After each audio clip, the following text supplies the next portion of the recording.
Today I want to show you a cool way to change up your D major chord when you're strumming G, C, and D, or G, E minor, C, and D. So check it out, this is what it sounds like.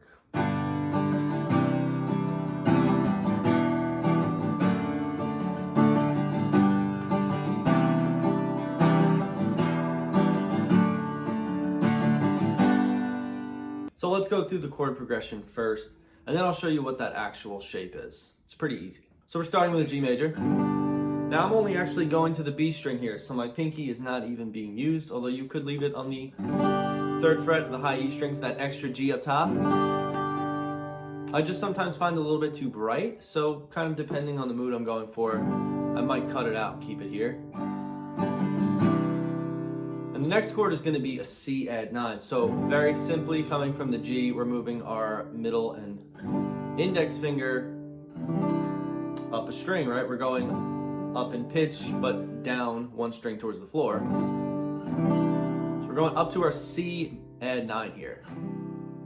Next, we're going to be doing the E minor 7. So depending how you voice this chord out, it'll either be an E minor 7 sound,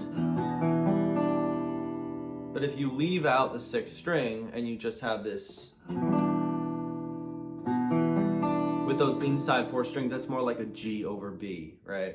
Again, especially if you have a top note. Okay, so the final shape for the D chord is very similar to the D chord itself. We're gonna switch the fingering up a little bit. So if this is my traditional shape, it looks like this, the movement.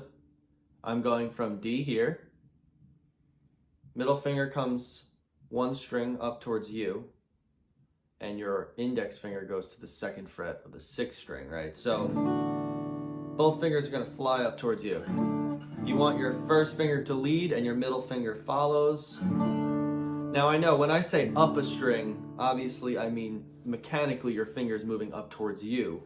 However, you are obviously going down in pitch, of course. But just for anyone who wants to have something to say, you never know.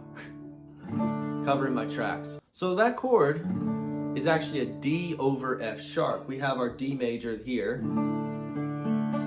It's really more like a power chord. We kind of need, the F sharp on top there. What we're doing is putting it on the bottom instead. So instead of being up here, we're just here. And it's a really cool sound. Many of you might not have ever thought to take a note from the highest string and just move it to the low string, but it sounds pretty awesome. It sounds really cool. So I use this shape a lot in different ways. I might use it after the G to E minor, because then you have this bass movement of like G, F sharp, E, C, back to G, right? So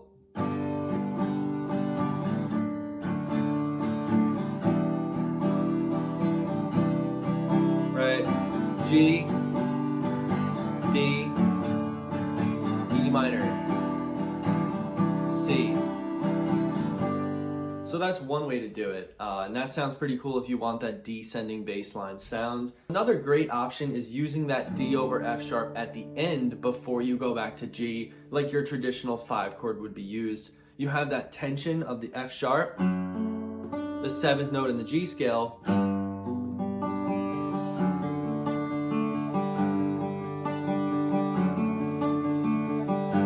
it always has that strong pull. If you play those 2 chords, it'll still sound great. I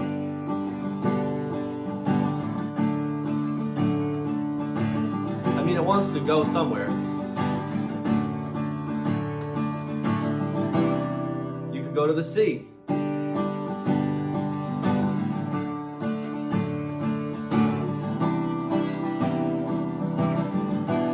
So obviously there's a difference in the sound when you change the order of the chords. I would definitely experiment with trying your own versions of these and just kind of seeing what it sounds like. Make sure to like this video and subscribe. I hope this video was helpful. I'll see you in the next one.